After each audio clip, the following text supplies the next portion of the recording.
पण हे लक्षात ठेव की मार्ग चुकला कारण तू हा या पुरस्काराचा खरा अर्थ आहे. आणि मी इथे तुम्ही विशिष्ट व्यक्ती म्हणून उभा नाही राहिलेलो आहे. मी या मातृभूमीचा सुपुत्र म्हणून तुमच्या समोर उभा राहिलो. हा पुरस्कार ॲक्च्युली मला जे पुरस्कार मिळाले ते डॉक्टरकी करण्यासाठी मिळाले. किंवा खूप लोकांना असं वाटतं की मी समाजसेवक आहे. मला असं वाटत नाही मी समाजसेवक आहे. मी जे काही काम करतो त्यातनं समाजाचं भलं होतं म्हणून लोक मला समाजसेवक म्हणायला लागले. ह्या पुरस्काराचं खरं जे शीर्षक आहे उत्कृष्ट व्यवसाय सेवा. म्हणजे व्यवसायातली उत्कृष्टता जेव्हा समाजाच्या कल्याणासाठी उपस्थित होते निर्माण होते तेव्हा अशा प्रकारचे पुरस्कार निर्माण केले जातात. आणि त्याच्यामागे आत्ताच सांगितलं गेलं की निष्ठेने आणि प्रामाणिकपणाने व्यवसाय करून समाजसेवा करण्यासाठी हा पुरस्कार दिला जातो आहे. त्याबद्दल मी रोटरी क्लबचं हार्दिक अभिनंदन करतो. कारण याच्यातून या समाजाच्या सकस आरोग्यासाठी आवश्यक असणारे जीवनसत्व तुम्ही निर्माण करता. इथे एक वाक्य आहे, त्याच्यापैकी किती जणांनी वाचलं मला माहीत नाही. युनायटेड फॉर गुड, चांगल्या कामासाठी संघटित व्हा. मला रोटरी क्लबचं प्रशांत पांगुळकरांचं पुन्हा एकदा कौतुक आणि अभिनंदन करायचं आहे की united only for Gautami Patil, united only for गुंडागर्दीच्या काळामध्ये युनायटेड फॉर गुड्स हे तुम्ही लोकांसमोर आणि इथे बसलेल्या तरुणांसमोर उपस्थित करताय. खरं मनापासून कौतुक आहे. व्यवसाय उत्कृष्टता ही काही वेगळी कामगिरी नाही आहे. ती एक सामाजिक किंवा आर्थिक समृद्धी होते आणि ते समृद्धी समाजाच्या कल्याणाचं इंजिन बनतं. म्हणून युनायटेड फॉर गुड्स नफा तोटा वाढ आणि बाजारपेठेमध्ये मी किती श्रेष्ठ आहे कुठल्याही बाजारपेठेत, ती वैद्यकीय क्षेत्रातली असू दे नाहीतर सोयाबीनमधली असू दे, मी किती श्रेष्ठ आहे ही सांगण्यापुरती मर्यादित नसते. तर ती तुमच्या कृतीत असलेली सचोटी, सेवेमध्ये असलेली गुणवत्ता, व्यवहारामध्ये असलेली निष्पक्षता आणि समाजाबद्दल तुमची असलेली जबाबदारी याच्याबद्दल ते आहे. आणि खरी व्यवसाय उत्कृष्टता ही मूल्यांप्रती माणसाला वचनबद्धता प्रतिबिंबित करते. मुलींनो, हॅलो, इथे समोर बसलेल्या मुली, मी डॉक्टर आहे बरं का, मला चांगलं इंजेक्शन आहे बरं, मी नीट लक्षात ठेवा, शांतपणे ऐका. जिथे यश केवळ आर्थिक कामगिरीनेच नव्हे तर लोकांच्या जीवनात निर्माण झालेल्या सकारात्मक परिमाणाद्वारे मोजल्या जाते, त्याचा हा कार्यक्रम आहे. उत्कृष्टतेसाठी प्रयत्न करणारा व्यवसाय आणि व्यावसायिक दर्जेदार उत्पादने सेवा सुनिश्चित करते, ग्राहकांमध्ये एक विश्वास निर्माण करतो, कर्मचाऱ्यांशी सन्मानाने वागवतो आणि पारदर्शकतेने काम करतो. अशा संस्था स्थिर रोजगार निर्माण करतात. त्याच्यामध्ये नवीन उपक्रमाला चालना मिळते. आर्थिक विकासामध्ये या संस्था योगदान देतात. आणि जेव्हा व्यवसाय नैतिक मूल्य आणि कार्यक्षमतेने केल्या जातात तेव्हा ते संधी निर्माण करून त्या समुदायाला उन्नत करून सामाजिक बांधिलकी मजबूत करण्याचं काम करतात. म्हणून रोटरीचं मला विशेष कौतुक. सामाजिक कल्याण हे व्यवसाय कसे चालवतात यावर खोलवर जोडलेले आहे. जबाबदार व्यावसायिक उपक्रम हे शिक्षण, आरोग्यसेवा, पर्यावरणीय शाश्वतता आणि समुदाय लक्ष केलेल्या सामाजिक विकासाला समर्थन देतात. त्यांना समजतं की समाज ही केवळ एक बाजारपेठ नाही आहे तर एक सामुदायिक परिसंस्था आहे. आणि जेव्हा व्यावसायिक सामाजिक हितासाठी गुंतवणूक करतात तेव्हा ते समाजामध्ये असलेली असमानता कमी करण्याचा प्रयत्न करतात, सामूहिक कल्याण वाढवतात आणि दीर्घकालीन विश्वास निर्माण करतात. व्यवसायामध्ये असलेली उत्कृष्टतेची मानके म्हणजे परिमाण हे निश्चित केलं जातं. ते नैतिक पद्धतींचा अवलंब करण्यासाठी प्रेरित केलं जातं.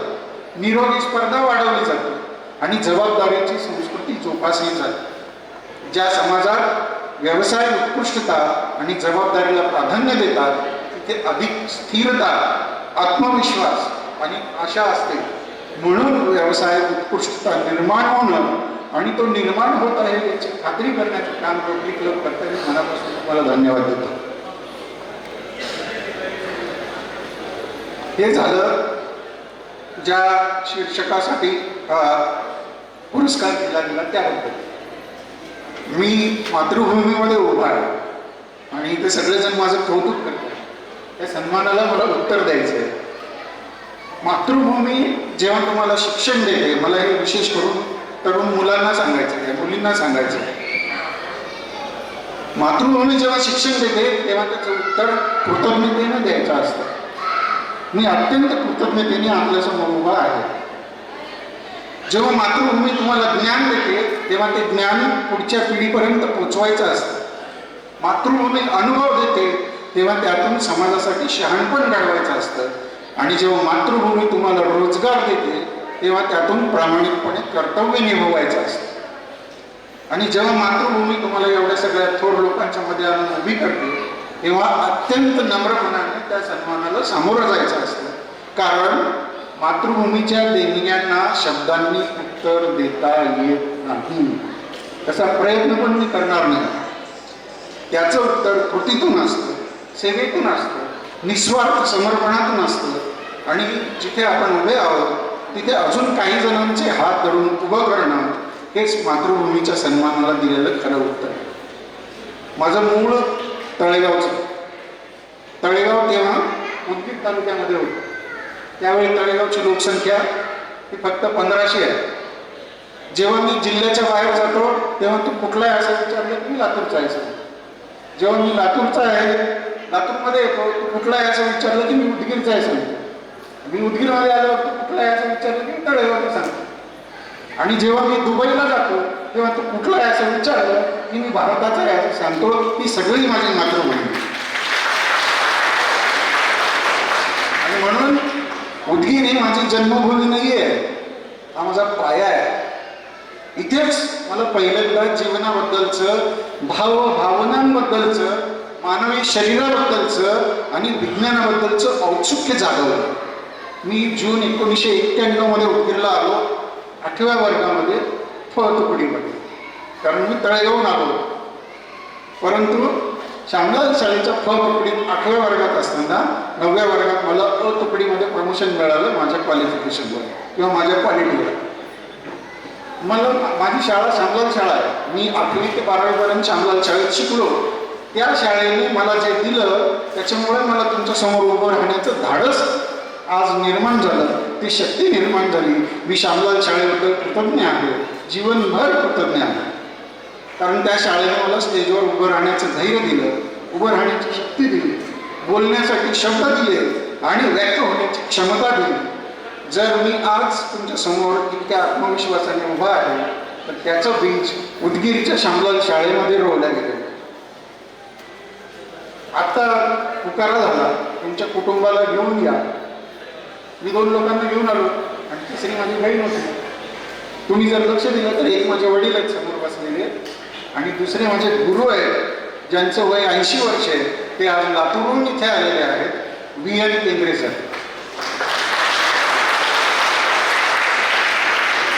माझ्या सगळ्या शिक्षकांना मला वंदन करायचं.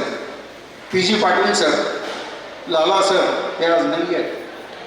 भिनपाटी सर, तुम्हाला माहीत नसेल ह्या जागेत काहीच नव्हतं तेव्हा गणपती सरांचे क्लासेस इथे चालायचे आणि आम्ही इथे येऊन कुठेतरी बाजूला मराठीचे क्लासेस करायचो.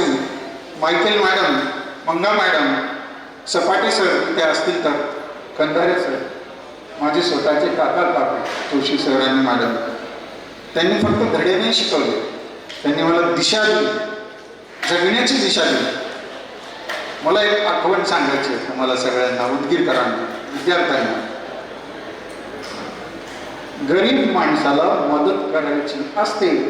ही शाळा जिथे मी शिकलो, ज्या शाळेने मला संस्कार दिले की गरीब लोकांना मदत कर. आज मी महाराष्ट्रातलं ग्रामीण भागातलं पहिलं फिरतं एंडोस्कोपी रुग्णालय चालवतो दर रविवारी 4 वर्षांपासून. त्याचं सगळं श्रेय जर मला कोणाला द्यायचं असेल तर प्रोफेसर VN केंद्रे सरांना द्यायचं आहे. ते समोर बसलेले आहेत. ते मला सांगत होते की मी येऊ शकत नाही, थकलो आहे आता. म्हटलं सर तुम्ही काही करा, पण याच. आणि ते आले मला डॉक्टर व्हायची जेव्हा इच्छा झाली तेव्हा जीवशास्त्र चांगलं करायला लागतं आणि तेव्हा केंद्रे सर वर्गात तितक्याच तन्मयतेने शिकवायचे शाळेत आणि ट्युशन पण घ्यायचे. त्या ट्युशनला तुम्हाला माहीत नसेल सायकल लावायला जागा राहायची नाही, वर्गात बसायला जागा राहायची नाही आणि तेव्हा सरांची फीस 400 रुपये वर्षाला होती. माझे वडील भिक्षुकी करणार आहे, मी कुठून आणणार 400 रुपये. मी गेलो आणि सांगितलं की सर मला हे शिकायचं पण पैसे नाही. एका सेकंदात त्यांनी सांगितलं गुपचूप वर्गात येऊन बस, कुणाला सांगू नको, आणि त्यांनी मला डॉक्टर केलं. ही त्यांची शिकवण आहे. करुणेशिवाय ज्ञान अपूर्ण आहे. 400 रुपये फीस कमी नाही केली. त्यांनी माझ्या आवडीचा विषय शिकवला, मला शिकवलं गरजूंना मदत कर. त्यांनी मला सक्षम केलं, तुमच्या समोर उभं केलं. मी त्यांना परत एकदा वंदन करतो. श्यामलाल शाळेतले माझे मित्र ज्यांनी मला खूप सहकार्य केलं. मी आज जे काही बनलो आहे त्याच्यामध्ये त्या प्रत्येकाचे एक मूक योगदान आहे. मला त्यांच्याबद्दल धन्यवाद करायचे. खूप जणांना, खूप मुलांना असं वाटतं, आता हरिप्रसादजी सोमानी सर म्हणाले ते मोटिवेशनल स्पीकर आहे, तुमच्या मागे चाललोय सर, मी हेच काम करत असतो आता सध्या. त्याच्यामागे खूप मोठी कहाणी आहे. खूप मुलांना असं वाटतं या बसलेल्या की आई वडील लक्ष देत नाहीत, पैसे मिळत नाहीत, वर्गामध्ये काय शिकायला कळत नाही. मला माहिती आहे का बाळांनो, याच उदगीरमध्ये 10वीची परीक्षा झाल्यावर उद्योग भवन नवीन तयार झालं. त्याच उद्योग भवनमध्ये मारुती मंदिराच्या बाजूला एक आकाश गिफ्ट सेंटर आलं. त्या आकाश गिफ्ट सेंटरमध्ये मी शिपाई म्हणून 4 महिने 400 रुपये पगाराने काम केलं. झाडू मारलाय मी त्या दुकानात, वस्तू साफ केलाय, आणि त्या 400 रुपयाच्या पगाराने मला सन्मानाचा पहिला धडा दिला. त्या 400 रुपयाने मला श्रमाचं मूल्य, प्रतिष्ठा, विनम्रतेचा अर्थ शिकवलाय. जेव्हा तुम्ही ग्राहकांना सेवा देता, दुकान झाडून स्वच्छ ठेवता, त्यांची व्यवस्था करता आणि मर्यादित साधनांमध्ये तुम्ही जेव्हा व्यवस्थापन करता तेव्हा तुम्ही जीवनाचा संयम शिकता. मी उद्योग भवनमध्ये संयम शिकलो जगण्याचा. त्या टप्प्यामुळे मी कधीही कोणत्याही व्यवसायाला तुच्छ लेखणार नाही याची मला खात्री झाली. जे हरिप्रसादजींनी त्यांच्या भाषणात सांगितलं की झाडू मारणं हा सर्वश्रेष्ठ काम आहे. ते आले नाही तर तुमचं दुकान घाण राहील, कोणी येणार नाही. त्या टप्प्यामुळे मी या सगळ्या गोष्टी जगलो आहे. ते छोटं दुकान हा माझ्या आयुष्यातल्या उत्कृष्ट सेवा व्यवसायाचा पहिला वर्ग होता.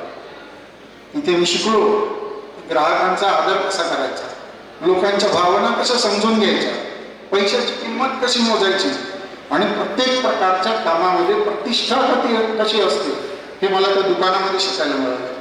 मी हे शिकलो की सेवा ही पदवी नाही आहे, सेवा ही एक वृत्ती आहे. It is an attitude. Sir म्हणाले 6 भाषा बोलतात, मी 7 भाषा बोलतो. मराठी, हिंदी, इंग्लिश, गुजराती, आयरणी, आणि 8वी भाषा पण बोलतो मी, ज्याला जी समजेल ती. त्याच्यामुळे सेवा ही पदवी नाही, ती एक वृत्ती आहे. आणि कदाचित ती वृत्ती इथूनच सुरू झाला असतात, त्या दुकानातून, आकाश गिफ्ट सेंटरमधून. ते LIC एजंट होते, मी नाव विसरलो जायचं कोणाला,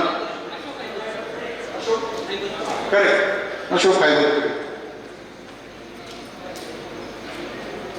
त्याच्यानंतर तेव्हा आर्थिक समृद्धी होते आणि ते समृद्धी समाजाच्या कल्याणाचं इंजिन बनतं. म्हणून युनायटेड फॉर गुड्स. तेव्हा आर्थिक समृद्धी होते आणि ते समृद्धी समाजाच्या कल्याणाचं इंजिन बनतं. म्हणून युनायटेड फॉर गुड्स. ज्या झाडाला आपल्या मुळाशी धरून राहता येत नाही ते झाड वाळून जातं, त्याचा विस्तार होत नाही, ते झाड हिरवं राहत नाही. तुम्ही लंडनमध्ये गेलात तर तुम्ही कोणी XYZ असू शकतात, पण उदगीरचे लोक तुम्हाला ऐकून घेणार नाहीत. माझ्या मुलांकडे मला परत यायचं होतं म्हणून मी इथे येऊन हे काम सुरू केलं. इथून मी डॉक्टर झालो, गॅस्ट्रोएंटरोलॉजिस्ट झालो आणि 2011 पासून ते कोविडपर्यंत उदगीरच्या उदयगिरी मल्टी स्पेशालिटी हॉस्पिटलमध्ये मी दर महिन्याला 2 दिवस येत होतो. कोविडमध्ये काम बंद झालं, तिथून मला नवीन काम मिळालं. खेडेगावात जायचं, तांड्यावाड्यात जायचं. त्याच्यामुळे मी उदगीरला येणं आता सध्या थांबवलंय. परंतु ती भेट ही काही केवळ व्यावसायिक कर्तव्यापुरती नव्हती, ही भावनिक परतफेड होती. मी या गावाचं देणं लागतो, ही भावनिक परतफेड होती. ज्या मार्गदर्शकांनी मला सामाजिक डॉक्टर बनवलं, मी उच्चारलेला प्रत्येक शब्द प्लीज रेकॉर्ड करा, खूप जबाबदारीने बोलतोय मी आज. ज्या मार्गदर्शकांनी मला सामाजिक डॉक्टर बनवलं त्यांचे मी खूप खूप खूप धन्यवाद मानतो. कारण माझं व्यावसायिक प्रशिक्षण पूर्ण केल्यानंतर, गॅस्ट्रोएंट्रोलॉजी झाल्यानंतर माझं आयुष्य मला मुंबईला घेऊन गेलं. पण 2011 मध्ये मी एक जाणीवपूर्वक निर्णय घेतला उदगीरला परत येण्याचा, उदगीर मल्टी स्पेशालिटी हॉस्पिटलमध्ये सेवा देण्याचा. प्रसिद्धीसाठी नाही, पैशासाठी नाही, पण माझ्या मुळांशी जोडलेलं राहण्यासाठी. कारण मी आत्ता सांगितलं की जर झाड आपली माती विसरलं तर ते उंच उभं राहू शकत नाही. Doctor Madhav Chambule, doctor Raman Reddy, doctor Narayan Suravase, doctor Balshekhwar, doctor Jagdish Yeravalkar, अजून सगळे खूप आहेत.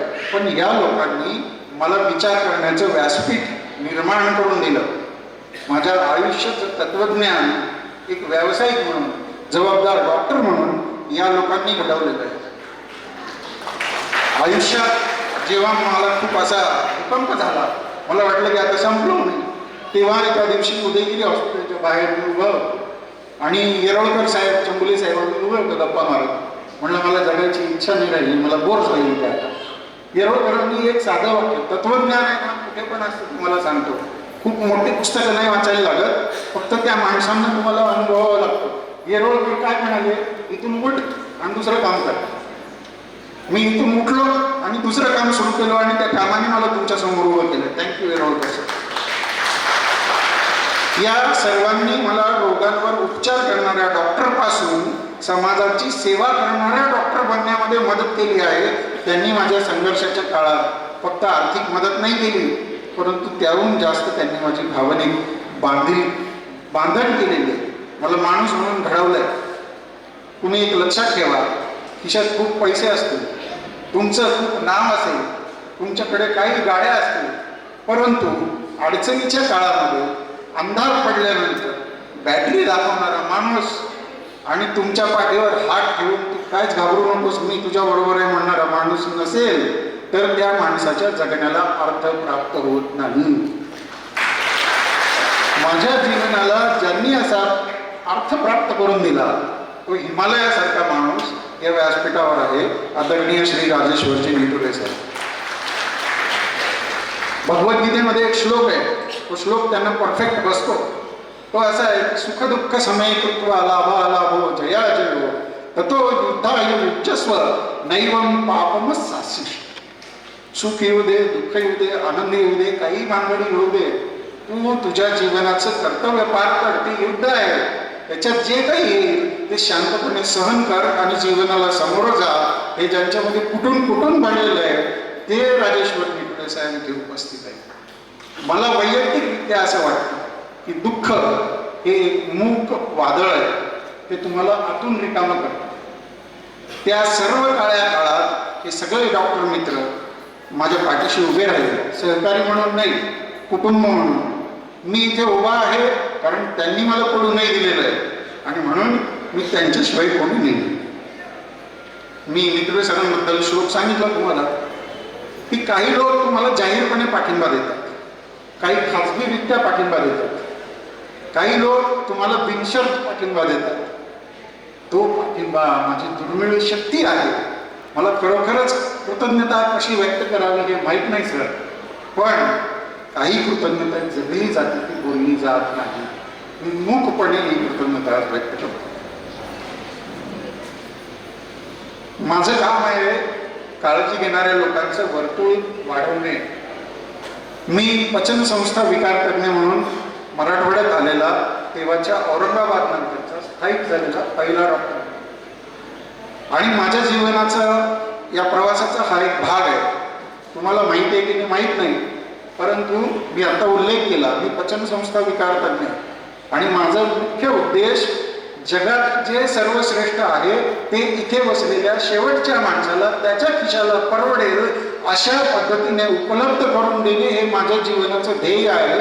आणि म्हणून आता 3 तारखेला 3 जानेवारीला मी जपानला 10 दिवसाचे ट्रेनिंग पूर्ण करून आल्यानंतर जगातली आजच्या घडीला उपलब्ध असलेली सर्वश्रेष्ठ एंडोस्कोपीची दुर्बीण महाराष्ट्रात आणणारा पहिला डॉक्टर आहे.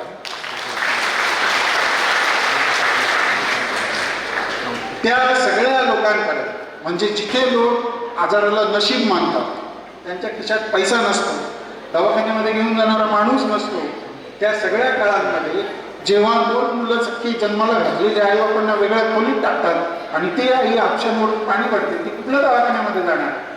त्या लोकांपर्यंत पोहोचणं हे माझं काम आहे.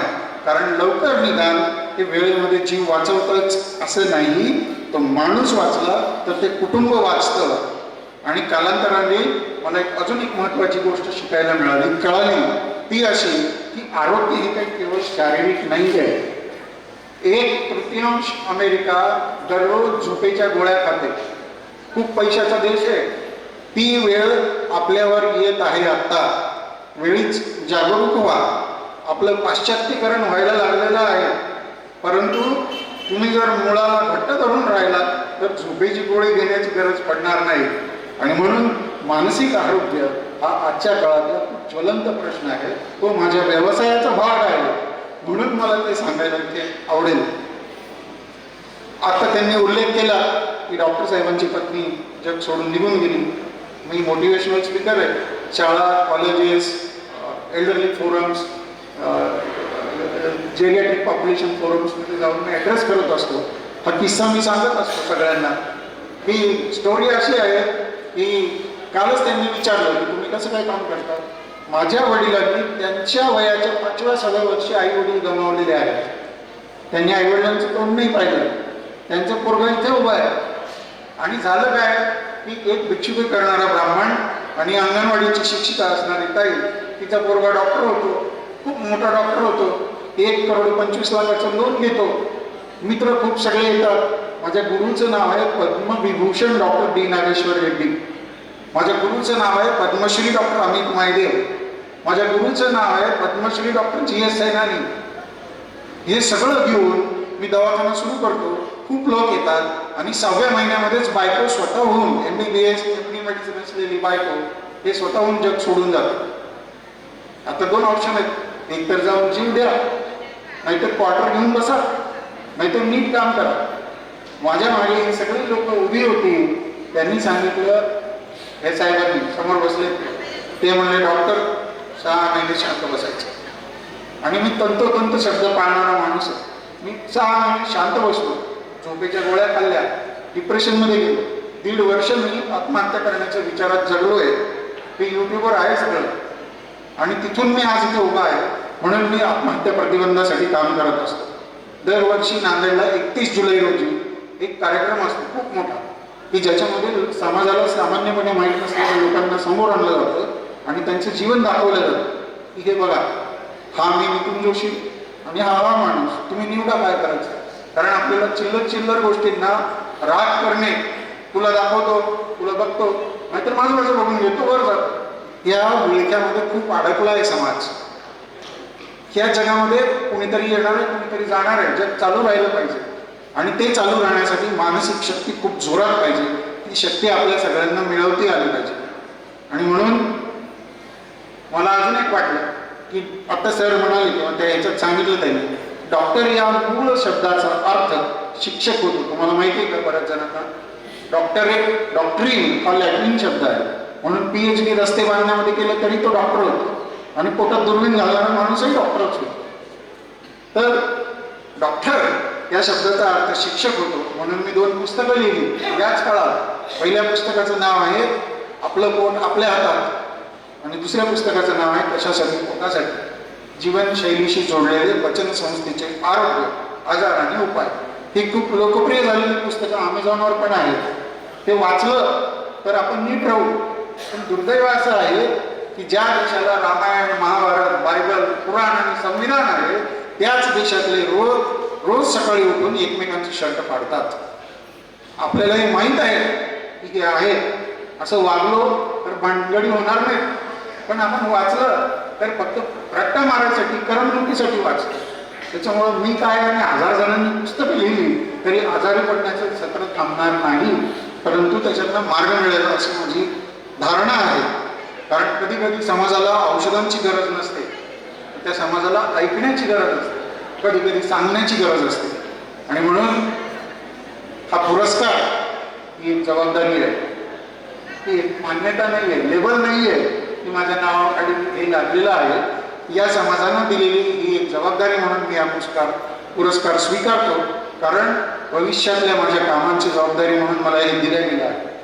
त्या पुरस्काराने मला अधिक नम्र व्हायला, सुलभ व्हायला आणि रुजलेलं राहायला शिकवलेलं आहे.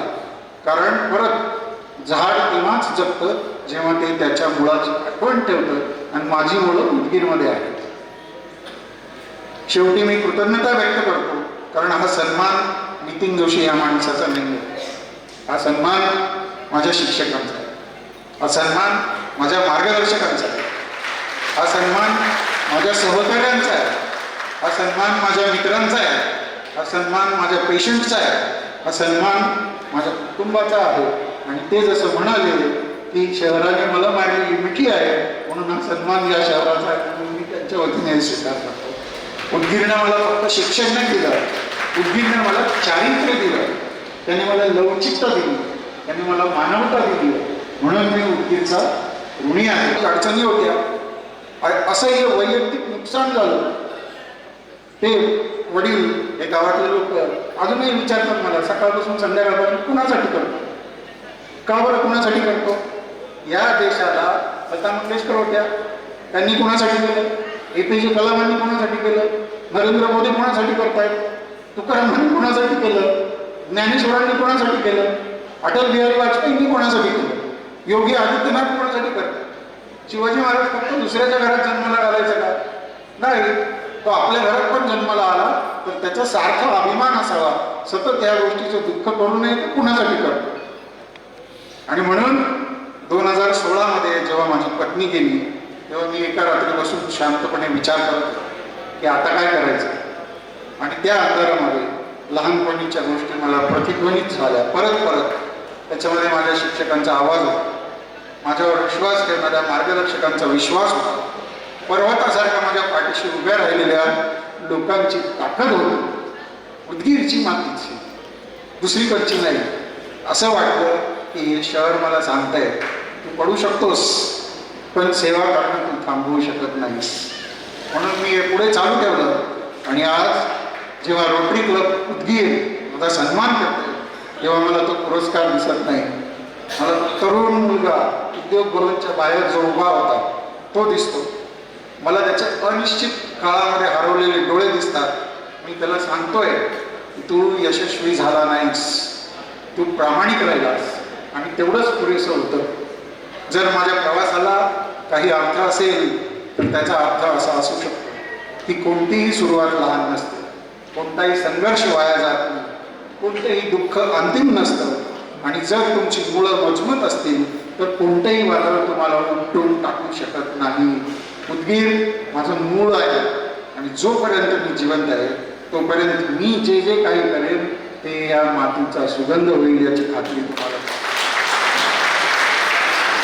सगळ्यात शेवटी मी लिहिलेली प्रार्थना तुम्हाला अर्पण करतो आणि थांबतो.